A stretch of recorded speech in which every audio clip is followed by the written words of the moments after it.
Since the late 80s, Ellen DeGeneres has been on top of the world. Multiple movie roles, over 80 comedy awards, and her own talk show. When we opened the box, I guess it had been, they had been there for a while. We got these baby carrots that came with them. I just think that kindness is something that we should all have. That's an innate quality that we have, and we need more of that out there. However, behind the $1 million giveaways and the message to always be kind was a whole different story. DeGeneres.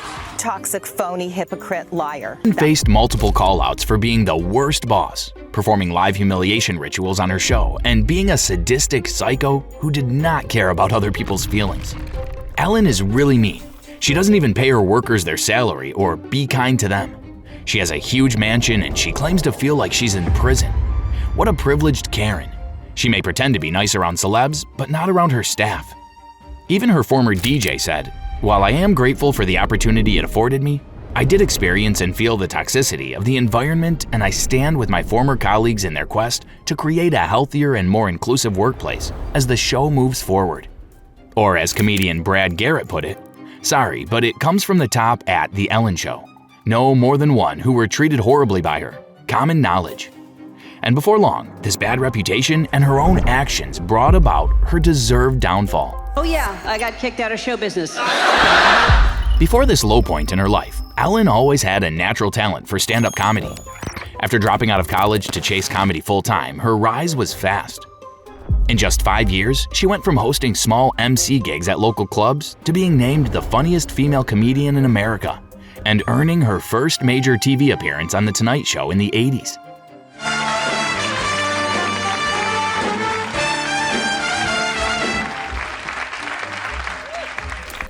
Hi, God, this is Ellen. Ellen. DeGeneres. DeGeneres. What's so funny? No, I never thought of that. It does sound like that, doesn't it?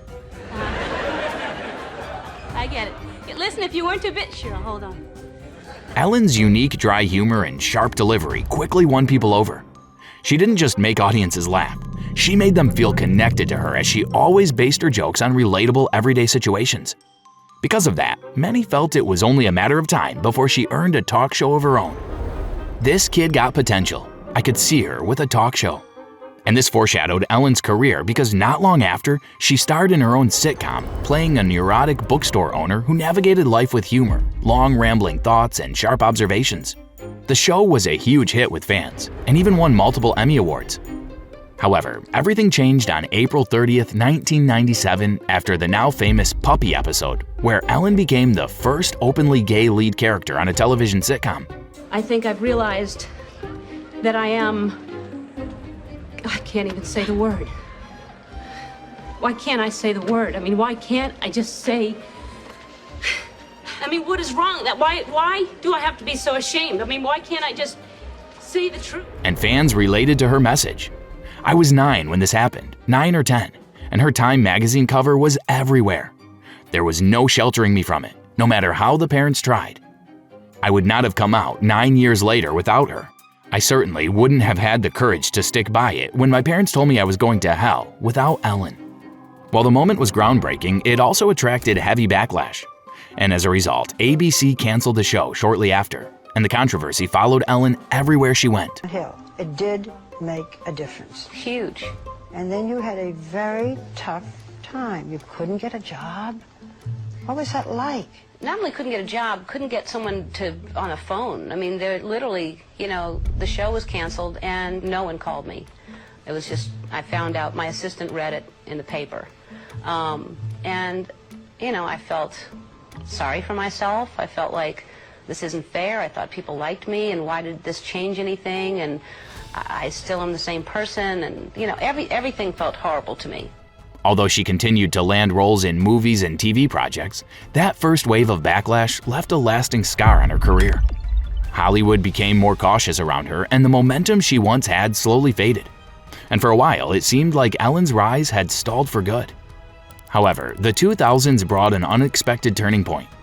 Ellen was cast as the voice of Dory in the animated hit Finding Nemo. That role changed everything because it reminded longtime fans why her humor worked so well. And at the same time, it introduced her to an entirely new generation. But most importantly, it put her back on Hollywood's radar. And with interest in her career renewed, Ellen finally got another big chance. On September 8, 2003, she debuted as a daytime host with the very first episode of The Ellen DeGeneres Show.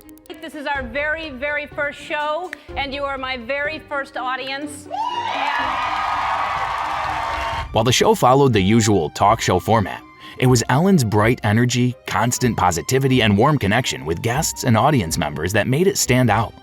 And people did not forget her genuine knack for comedy, or as this fan put it, Ellen is so ridiculously genuinely funny. I have and always will love her comedy.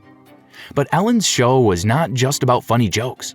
She included generous giveaways and major charity donations, making every episode feel uplifting, kind, and genuinely good to watch. Surprise gift. So check and see if you have a box of Cheerios under your seat.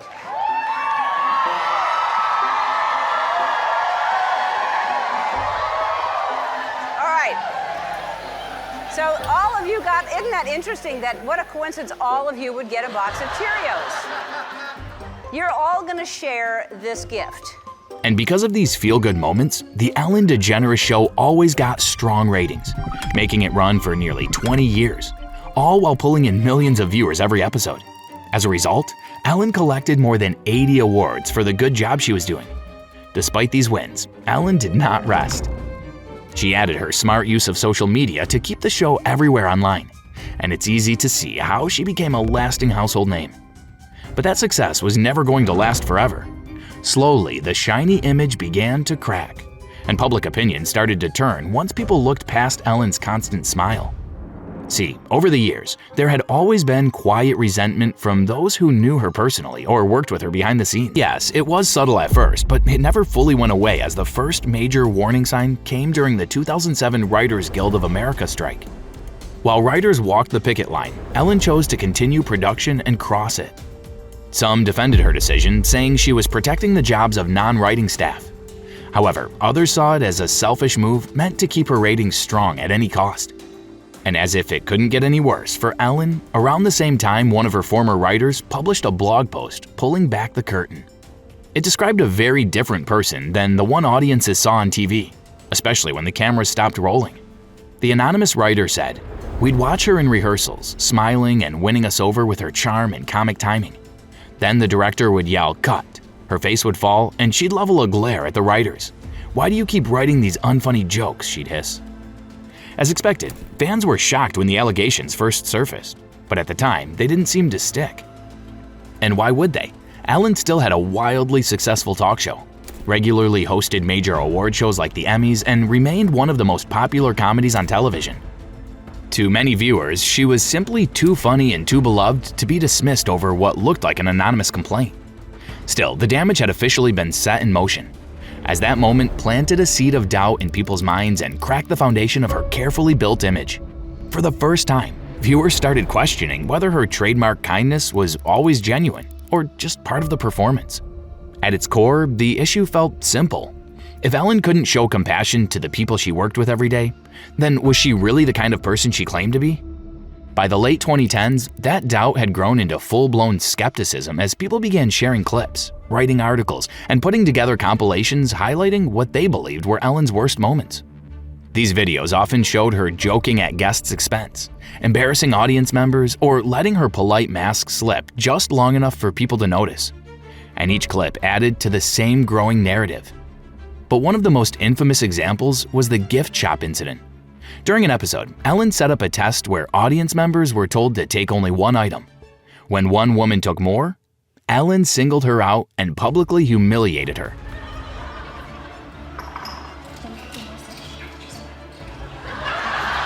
Oh, it got so much worse. And she returns one of her stolen items and she switches it out for a hat. Turning a supposed lesson into a moment many viewers found deeply uncomfortable. You're the kind of person like when you go trick-or-treating and nobody's home, you don't just take you take the bowl, you just walk away. That'd be a lesson to you, because you think it is. You think nobody's watching you and you just need to be a good person just because you want to be a good person. You go sit in that Ellen jail over there right now.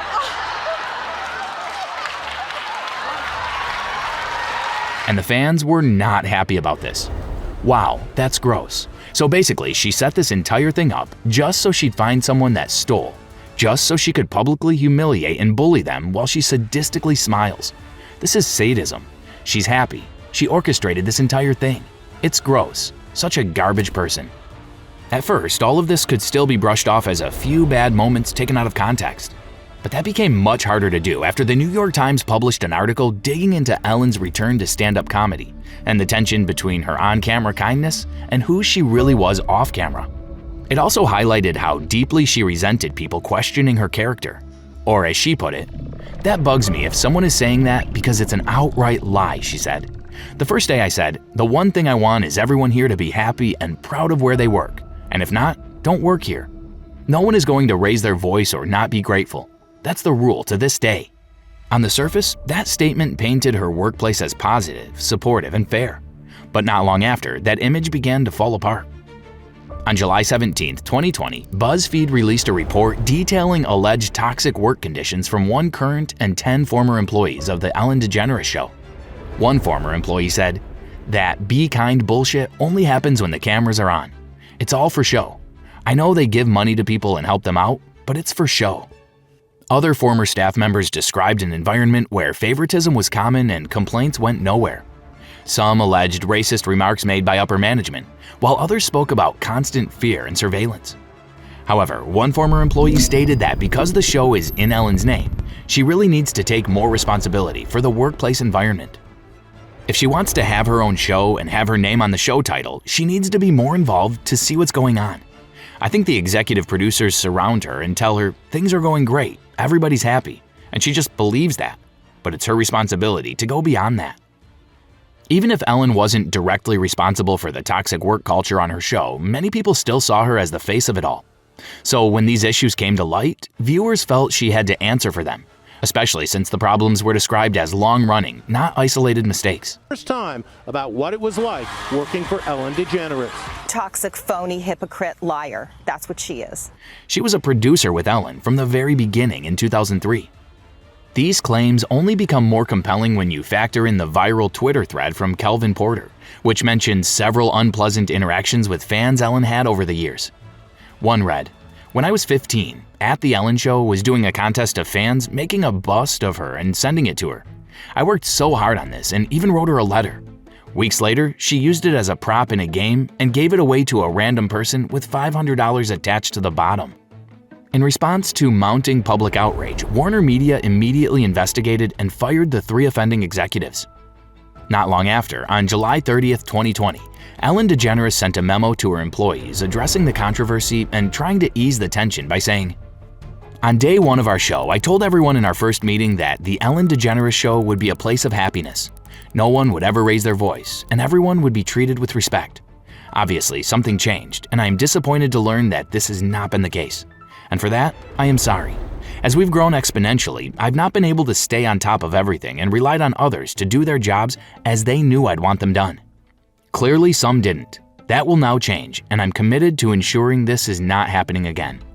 But staff wouldn't be the only people Ellen apologized to, because soon after, she addressed her audience in a similarly sympathetic fashion. Most viewers saw Ellen's vague apology for what it was, a hollow PR move meant to win back public favor.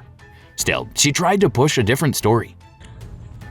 I'm just so sorry that it's come to this. I really don't know what to say other than this has gone on way, way, way, way too long. People have gotten away with murder, and that's what's happening. When season 18 began, Ellen spoke directly to the audience, assuring everyone that things behind the scenes were fine, even as evidence suggested otherwise. If you're watching because you love me, thank you. If you're watching because you don't love me, welcome. How was everybody's summer? Good? Yeah? Mine was great. Unfortunately, the response was brutal. The show lost over 1 million viewers, but the decline didn't stop there. Ratings kept sliding week after week throughout the season, and eventually, even executives noticed the damage and knew the end was coming.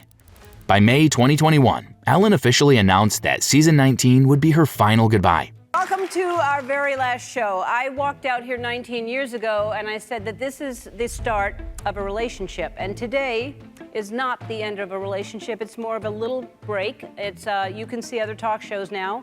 When asked about how she felt about the show ending, Ellen would try to play it off and describe it as an emotional experience for everyone. To say it today? Yes. You know, emotional. It was the first time it really. Well, I told my staff and my crew, and that was emotional.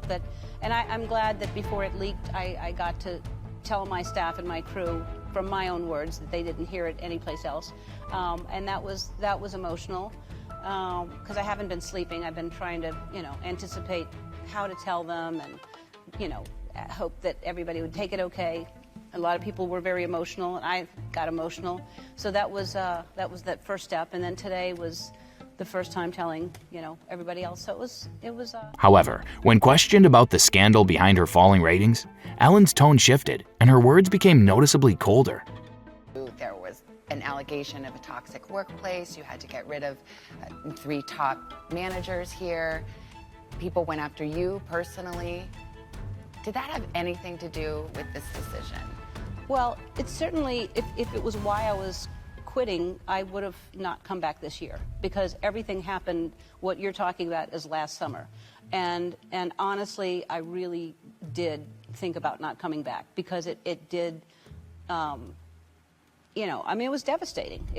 Because it started with me. It started with attacks on me and attacking everything that I stand for and believe in and built my career around. Like, I am a kind person. I am a person who likes to make people happy. I am a people pleaser. This is who I am. And so when I started hearing, reading ridiculous But even worse, Ellen wouldn't take any accountability and described the incident as a coordinated attack meant to go after what she had built for years. And although Ellen was the face and figurehead of the show, she made it seem like she didn't have full control over or knowledge of the workplace culture. I don't know how I could have known when there's 255 employees here, and there are a lot of different buildings and a lot of different, there are different areas, and I delegate. There are bosses to each different area. It is my name on the show, so clearly it affects me, and I have to be the one to stand up and say, this can't be tolerated. We need to make changes.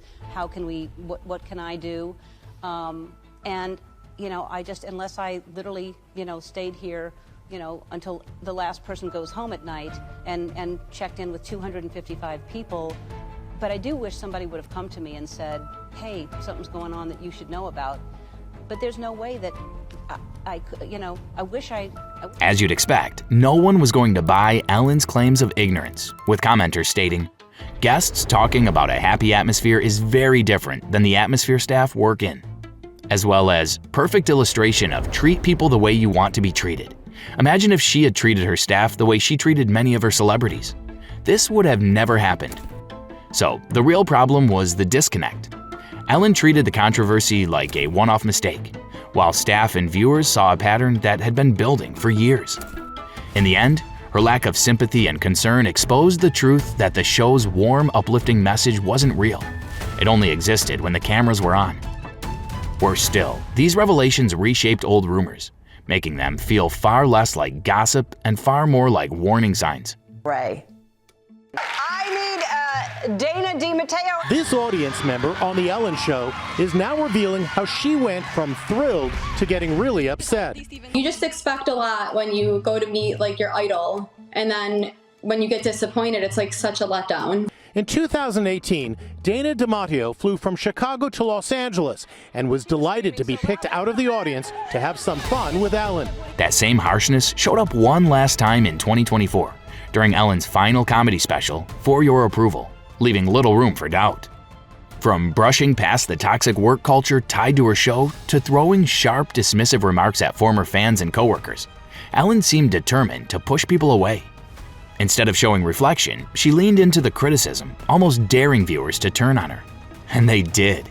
The special was received terribly, bringing yet another wave of backlash that only added to the damage already done. One comment read, Ellen, worst apology ever. Only an entitled, famous, rich snob would do something this shameless. By this point, it felt like Ellen no longer cared who saw the real version of her. Her talk show era was over, her legacy secured, and she had the freedom to pick and choose whatever projects she wanted next. With nothing left to protect, she dropped the friendly mask completely. But in doing so, she also erased the heart of what made people fall in love with her in the first place. Remember, truly good people don't keep telling how nice, positive, and generous they are. They just act like good people. Those that constantly feel the need to brag about how good they are usually do that just for show. What remained of Ellen is a legacy that suggested the smiling, uplifting persona was never real at all. Just a performance perfected for the cameras from the very beginning.